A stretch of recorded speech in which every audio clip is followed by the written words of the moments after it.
Do you want to build a custom home or a semi-custom home? Now, I'm going to dispel a myth right now because some believe a semi-custom home can't be luxury, and that is simply not the truth. There are some big differences between the two, but they can both be luxury. And if you've ever built a home before, let me know, would you ever do it again? And was it a custom home or was it a semi-custom home? Most have very strong feelings about building, whether they would do it again or not. So I'm curious, would you do it again?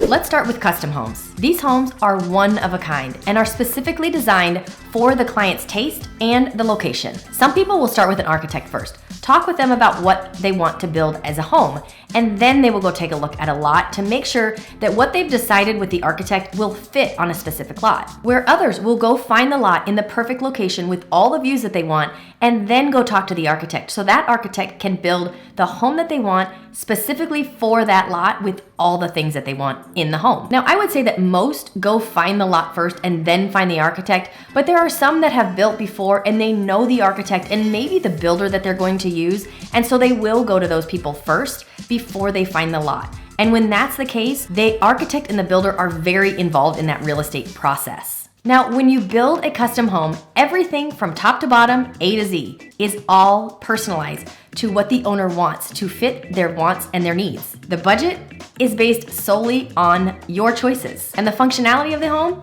is built to your taste. You have complete control over the entire design process and can make changes whenever you want. Custom homes are more expensive, especially when you're looking at it on a price per square foot basis, because many of the finishes and materials cannot be ordered in bulk before you even start building. And this is all due to the uniqueness of the build. I have seen some amazing things done in people's custom homes, like have barnwood flown in from maybe the state where they grew up, or they would have a barn that was actually on the property where they grew up, and they would have that wood specifically flown to wherever the house is being built so they could use it in their home. It's very personal for them. I've also seen 1,000-year-old fountains flown in from Europe, as well as almost full rooms flown from like France or Italy to be used again in somebody's custom home. The sky is the limit when you are building a custom home when it comes to the finishes and the features that you want in that home. It really just comes back down to cost. And as I already talked about, the budget for a custom home is really based on what you decide. Now, building a custom home can also take longer. There can be setbacks for a multitude of reasons, but the main reason that these homes usually take longer is because they are much more complex to build. Now, if you're wanting or needing to get financing for a custom build, this can be somewhat challenging right now. Some lenders will just not lend on land, and other lenders will not do what's called a construction to permanent loan, where during the construction, they're actually doing the draws for you to the builder, and then once it's complete, it rolls over into a 30-year mortgage. Now, there are still lenders out there that will do this, but they're not everywhere, so it's really important for you to make sure that you find a lender that you feel comfortable with to work with. Now, again, that real estate agent that's helping you find the lot, the architect, the builder potentially could help you find that person, because if you're working with a good one, they know the ins and outs of these things. Another quick thing to note when you're looking for land to build on is to make sure you understand what architectural style you would like to have as your home, as well as what you think the roundabout budget should be. If you are looking for land outside of an HOA,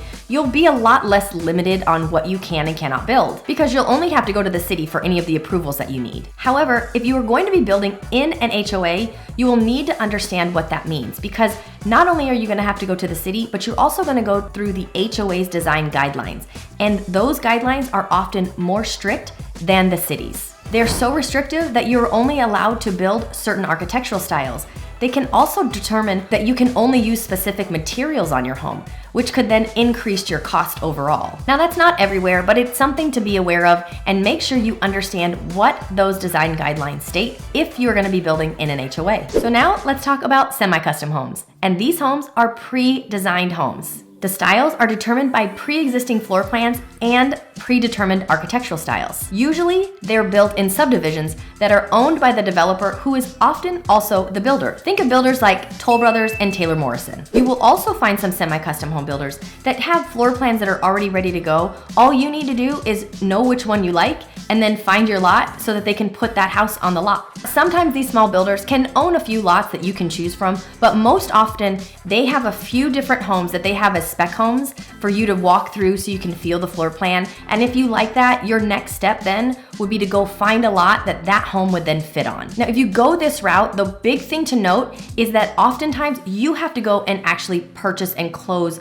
on that lot before they can start building on it. Versus if you're in a subdivision, what happens is that you go in, you like a floor plan, you like an architectural style, you find the lot that home would fit on that you like best, they package it together, and you don't close on either of those things until everything's complete. I know all these options sound really confusing. So if you're wanting to build either custom or semi-custom, I have amazing contacts all across the US. So take a look at that pinned comment down below. There you'll find my phone number and my email. Give me a call or shoot me an email, and I will personally connect you with someone that is amazing that can help you through the entire process. Now, with both of the semi-custom options, you will save a lot of money in architectural fees. But you also have to be okay with the fact that your home is probably built multiple different places. And if you're in a subdivision, it could be built right next door to you, maybe on either side. No matter if you're building in a subdivision or not, once you make your lot selection, the next step is going in and making all the selections for your finishes and your options. Now, many of these builders are gonna have structural options for you to select from as well. Some of them are gonna be a little bit more flexible than others. Sometimes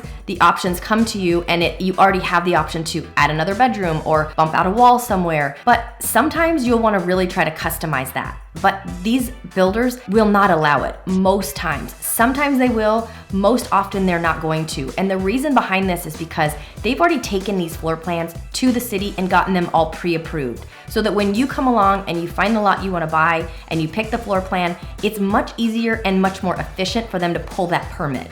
If you start making a lot of structural changes to the exterior walls of the home, they then have to resubmit it back to the city and get more approvals done, which costs them more money, and guess where that money comes from eventually? From you. Now, I know when you're building a custom home like that, some people are like, I don't mind, I'll pay that extra fee. The problem is that then pushes the timeline for these builders, and they don't love that. They have a very strict project timeline that they need to stick to, so they will not often let you move exterior walls in the home unless it's an already pre-planned option that you can select from. All of these selections and changes happen prior to the start of construction. And because the floor plans and the architectural styles have already been done, once you make all your selections with these builders at the design centers, they can package this all together and they can be much more efficient and get these homes built much faster and for less cost. You just have to know that as a semi-custom home, the final project will not be unique and one of a kind, but it will be original to you because all of your selections will be what's inside. When you're thinking about which direction to go, custom versus semi-custom, the top two deciding factors are always time and budget. A custom home is perfect for those people that want complete control over their process. They are not strapped for time and have a big budget. Meanwhile, a semi-custom home might be the right choice